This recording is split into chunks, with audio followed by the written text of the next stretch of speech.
बिस्मिल्लाहिर्रहमानिर्रहीम। 9th class new physics के हवाले से नई वीडियो के साथ हाजिर हैं और आज हम इंशाल्लाह unit 9 thermal properties of matter का लास्ट टॉपिक डिस्कस करेंगे, application and consequences of thermal expansion. Thermal expansion की जो एप्लीकेशन है, जहाँ ये चीज़ यूज़ होती है और उसका फ़ायदा या नुकसान हमारी ज़िंदगी में क्या है, उसको हम यहाँ पर देखेंगे मुख्तलिफ़ एप्लीकेशंस में। ठीक है, तो चंद एप्लीकेशंस यहाँ ज़िक्र की हैं, मैं तेज़ी से उनको ख़त्म करूँगा ताकि ये जो लास्ट टॉपिक है ये भी जो है वो अपने अख्ताम को पहुँचे। ठीक है, तो बायोमेटल थर्मोस्टेट इस्तेमाल होता है बहुत सी इलेक्ट्रॉनिक्स में, ख़ास तौर पर इस्त्री के अंदर। अगर आपने देखा हो आयरन के अंदर तो ये चीज़ इस्तेमाल होती है।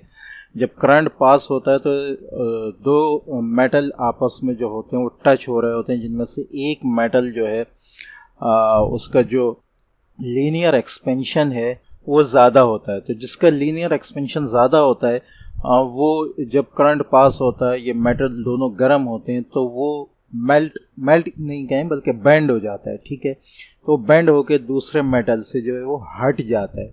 जैसे ही वो हटता है तो जो बिजली है उसकी पासेज जो है वो ख़त्म हो जाती है। ठीक है, और जिसकी वजह से ये जो है दोबारा कूल होने लगता है। और जैसे ही दोबारा ठंडा होकर ये दोबारा टच करता है, फिर करंट जो है वो पास होने लगता है, ये दोबारा हीट अप होने लगता है। तो हीटिंग जो है, टेम्परेचर जो है वो एक ख़ास हद से ज़्यादा बढ़ता नहीं है, इसी जैसा कि इस्त्री में इस्तेमाल होता है, और वो कपड़ों को जलाता नहीं है। तो वो उस दर्जे हरारत तक रहता है, उससे ज़्यादा बढ़ता नहीं है कि जिसमें कपड़े जलना शुरू हो जाएं। ठीक है, तो यहाँ हम जो है वो थर्मल एक्सपेंशन को यूज़ कर रहे होते हैं इस बायोमेटालिक स्ट्रिप के अंदर, जो कि दूसरे एक मेटल से जो है वो लग रही होती है और इसकी एक्सपेंशन जो है वो ज़्यादा होती है। लिहाजा ये जब इसको हीट मिलती है तो ये बेंड होकर दूसरे मेटल से हटकर जो है वो टेम्परेचर को ज़्यादा बढ़ने नहीं देती है। ठीक है, रिवेट्स यूज़ होते हैं शिप्स की जो है मुख्तलिफ प्लेट्स को जोड़ने के लिए। होता ये है कि दो शीट्स इस तरह रखी जाती हैं। ठीक है, जैसे ये दो शीट्स हैं, ठीक है, एक ये है एक ये है। ठीक है, तो इनके दोनों के दरमियान में होल होता है। ठीक है, ये शिप्स को बनाने के लिए, उनको जोड़ने के लिए इस्तेमाल होती है। ये शीट मेटल शीट होती हैं दोनों, ये इसके ऊपर आती है और ये दोनों के होल आपस में मिलते हैं और फिर इसके ऊपर एक मेटल जो है वो गर्म हालत में इसके ऊपर जो है वो लगाया जाता है, डाला जाता है। यूँ सपोज़ ये इस तरह आया है, ठीक है, यूँ फिर इसको ऊपर से और नीचे से ठोका जाता है। ठीक है, इसको जो है ज़र्ब दी जाती है, बीट किया जाता है इसको, जिसकी वजह से इसका जो ऊपर का हिस्सा है वो बेंड होकर इस तरह फैल जाता है। तो इससे फ़ायदा ये होता है कि एक तो ये मजबूत हो जाए, तो दूसरे जब ये कूल होता है, ठंडा होता है, क्योंकि ये गर्म होने की वजह से एक्सपैंड हुआ होता है, उसके बावजूद भी ये बहुत फर्म तरीक़े से, बहुत सख्त तरीक़े से दोनों शीटों को पकड़ चुका होता है। उसके बावजूद भी जब ये ठंडा होता है, ये इसको मज़ीद जो है दोनों शीटों को मजबूती से पकड़ लेते हैं। तो यहाँ भी हम लीनियर थर्मल एक्सपेंशन को यूज़ कर रहे होते हैं, जिसकी मदद से हम इस अंदर वाले मेटल को जो है रिवेट जिसको हम कहते हैं जोड़ देते हैं, अंदर डाल देते हैं, और उसके बाद जब वो ठंडा होता है तो उसको जो है मजबूती से पकड़ लेता है। व्हील्स में भी इस तरह मेटल जो है वो यूज़ हो रहा होता है। ठीक है, गर्म हालत में लकड़ी के मेटल टायर पर ख़ास तौर पे जो कि बैलगाड़ी वगैरह में यूज़ हो रहे होते हैं, इस तरह जो है उसको लगाया जाता है और जब वो ठंडा होता है तो उस लकड़ी को, वो उस लकड़ी के जो टायर है उसको मजबूती से पकड़ लेता है। ठीक है, चूँकि गर्म हालत में ये फैला हुआ होता है, लेकिन ठंडा जैसा ही होता है तो ये सिकुड़ जाता है। लिहाजा उस सिकुड़ने की हालत में फिर ये इस टायर को मजबूती से पकड़ लेता है। ठीक है, इसी तरह तीसरी एग्जांपल है कार रेडिएटर कूलेंट की। कार रेडिएटर कूलेंट में जो है पानी की जगह एक ख़ास कहना चाहिए फ्लूइड इस्तेमाल होता है, जो कि पानी के साथ मिलकर इस्तेमाल होता है।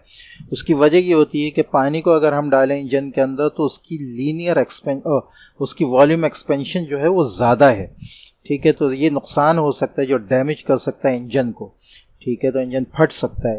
तो लिहाजा एक ख़ास किस्म का कार रेडिएटर कूलेंट जो है वो इस्तेमाल किया जाता है, जिसको इंजन कूलेंट भी कहते हैं।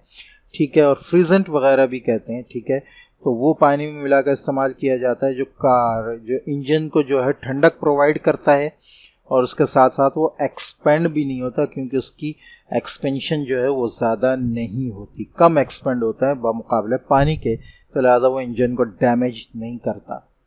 मरकरी को हम देख सकते हैं, मरकरी के अंदर जो मरकरी मौजूद होता है थर्मामीटर के अंदर, उसको हम ज़रा सी भी हीटिंग से जो है उसको वो एक्सपेंड हो जाता है थर्मामीटर के अंदर।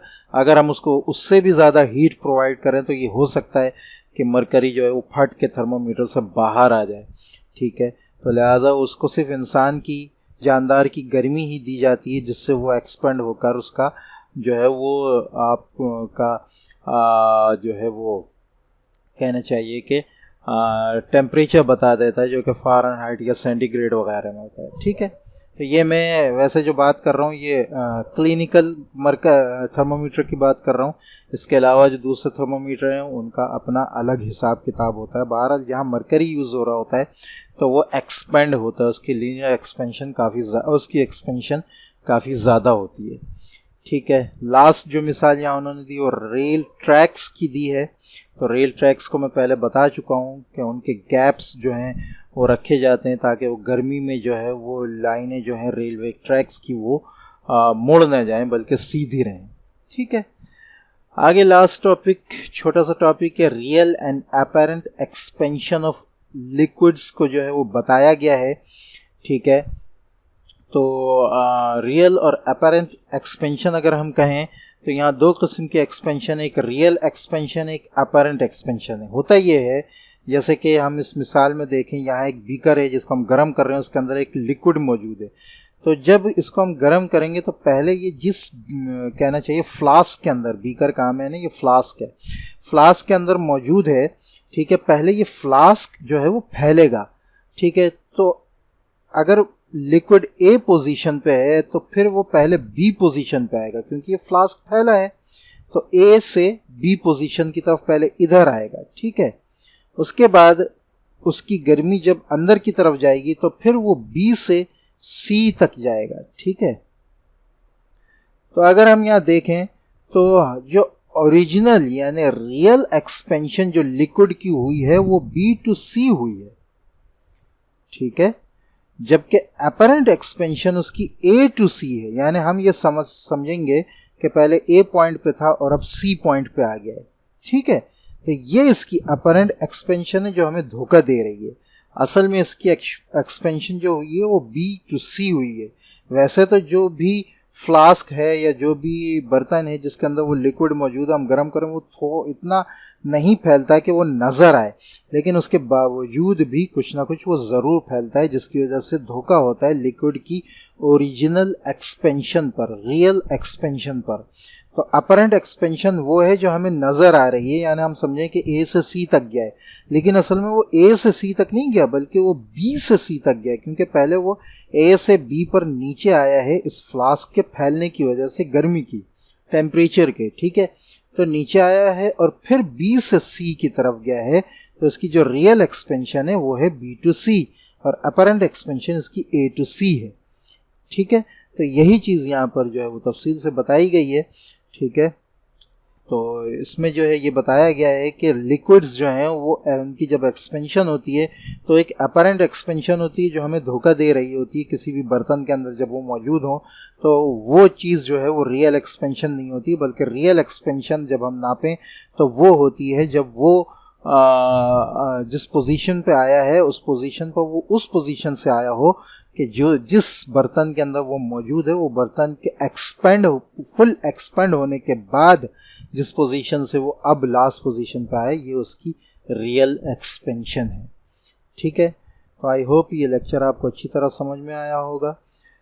मिलते हैं नेक्स्ट वीडियो में। लास्ट हमारी वीडियो होगी ये कहना चाहिए कि फिज़िक्स 9th क्लास डिमॉन्स्ट्रेशन की, ठीक है, वर्क एग्जाम्पल उसमें हम सॉल्व करेंगे तीनों इस चैप्टर के।